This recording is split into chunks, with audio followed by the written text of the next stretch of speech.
नमस्कार, मी पंजाब डक. 18, 19, 20 आणि 21च्या 4 दिवसामध्ये चांगला पाऊस पडणार आहे. काही ठिकाणी वारं सुटणार आहे, काही ठिकाणी गारपीट देखील होणार आहे. म्हणून हा अंदाज सर्वप्रथम विदर्भातील शेतकऱ्यांना लक्षात यायचा. म्हणजे सांगायचं झालं तर आज देखील 16 तारखेला म्हणजे आज देखील 16 तारखेला नांदेड जिल्हा, त्याच्यानंतर यवतमाळ जिल्हा, चंद्रपूर, गडचिरोली ह्या पट्ट्यामध्ये थोडा पाऊस पडणार आहे. म्हणून हा अंदाज आज सर्व शेतकऱ्यांना लक्षात यायचा. आज देखील महाराष्ट्रामध्ये बऱ्याच ठिकाणी रात्रीच्याला चांगलं आभाळ येऊन काही ठिकाणी थोडी थोडी सुरुवात झालेली दिसणार आहे. म्हणून हा अंदाज लक्षात यायचा. उद्या 17 तारखेला आणखीन बराच पावसामध्ये वाढ होणार आहे. पण 18, 19, 20, 21च्या दरम्यान राज्यात चांगला काही काही भाग बदलत वेगवेगळ्या भागात पावसाळ्यासारखा पाऊस पडणार आहे. म्हणून हा अंदाज लक्षात यायचा. ज्यांचा गहू काढणीस आलेला असेल तर तुम्ही गहू काढून घेऊ शकता, हरभरा काढून घेऊ शकता, मका उघड्या असली तर ती झाकून ठेवू शकता. वीट उत्पादकांना सांगू इच्छितो की तुम्ही काय करा, उद्यापासून तुमच्या विटा झाकून ठेवा, कारण की चांगला पावसाळ्यासारखा पाऊस पडणार आहे. म्हणून हा अंदाज लक्षात यायचा. हे पाऊस तुम्हाला एक सांगू इच्छितो, सुरुवात पूर्व विदर्भ, पश्चिम विदर्भ, त्याच्यानंतर मराठवाडा, नंतर काय होणार आहे 18, 19, 20, 21च्या दरम्यान मग पश्चिम महाराष्ट्र, उत्तर महाराष्ट्राकडे जाणार आहे. म्हणून हा अंदाज लक्षात यायचा.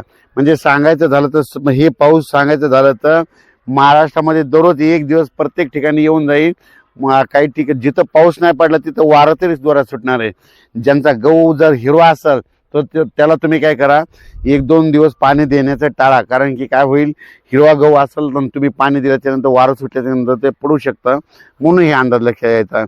त्याच्यानंतर सांगायचं झालं तर हे वातावरण चांगलं 21 मार्चपर्यंत असंच राहणार आहे. म्हणून हे लक्षात यायचं. म्हणजे काल देखील तुम्ही बघा, नायगाव, बिलोली, नांदेड जिल्ह्यामध्ये, धर्माबाद, तेलंगणाकडं, आदिलाबादकडे बऱ्याच ठिकाणी पाऊस देखील झाला, गारपीट देखील झालं. मी म्हटलं तर थोडी थोडी सुरुवात होईल, पण खरा पाऊस चांगला मात्र 17, 18, 19, 20च्या दरम्यान येणार आहे. म्हणून हे अंदाज लक्षात येतं. सगळीकडेच एकदा येत नसतो, दररोज वेगवेगळा भाग धरतो. म्हणून हेच देखील सर्व शेतकऱ्यांनी लक्षात येतं. हे अवकाळी पाऊस आहे. अवकाळी पावसामध्ये विजेचं प्रमाण जास्त असतं, आपण गारपीट देखील होऊ शकते. म्हणून हे देखील लक्षात येतं.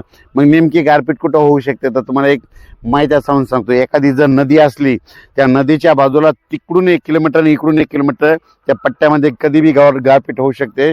म्हणून हे एक लक्षात येतं. एखादा कॅनल असला तर कॅनलच्या बाजूला दोन्ही साईडनं 1-1 किलोमीटरच्या अंतरानं त्या पट्ट्यामध्ये गारपीट होऊ शकते. जिथं डोंगराळ जमीन आहे, हलकी जमीन आहे, तिथे गारपीट होऊ शकते. पण गारपीट सगळीकडे होत नसते. म्हणून हे देखील सगळ्या शेतकऱ्यांना लक्षात यायचं. तर तुम्हाला एक सांगू इच्छितो, आमचा परभणी जिल्हा आहे. परभणी जिल्ह्यामध्ये 848 गाव आहेत. तर परभणी जिल्ह्यात देखील गारपीट होईल. 2-4 ठिकाणीच होईल, सगळीकडे होणार नाहीत. मग ते कुठं होऊ शकते, ज्या ठिकाणी खरपणाची जमीन आहे, हलकी जमीन आहे.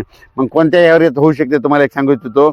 परभणी जिल्ह्यातला पालम, लोहा, कंधार ह्या साईडचा, पालम लोहाच्या ज्या साईडनं परभणी जिल्हा आहे त्या डोंगराळ भागामध्ये तिकडे एक गारपीट होऊ शकते. इकडं जिंतूर तालुक्यामध्ये एक डोंगराळ भाग आहे, तिकडे एक होऊ शकते. म्हणजे परभणी जिल्ह्यात 848 गावापैकी फक्त 5-6 गावालाच होते, सगळीकडे होत नाही. म्हणून हे देखील सर्व शेतकऱ्यांनी लक्षात घ्यायचं. माझी शेतकऱ्याला विनंती आहे, या पावसामध्ये विजेचं प्रमाण जास्त असल्यामुळं काल देखील तुम्ही बघा, धर्माबादकडे काय झालं, विजा पडल्या आणि त्या ठिकाणी 5 ते 7 मेंढ्या मृत्युमुखी पडल्या. म्हणून माझी शेतकऱ्याला विनंती आहे की तुम्ही घरी येताना रात्री त्याला पाऊस सुरू झाला आणि तुमचे जर बैल लिंबाच्या झाडाकडे असेल तर झाडावर वीज पडते. म्हणून माझी सर्व शेतकऱ्याला विनंती, पाळीव प्राण्यांची काळजी घ्या. अचानक वातावरण बदल झाला तर उद्या लगेच परत एक मेसेज दिला जाईल. धन्यवाद.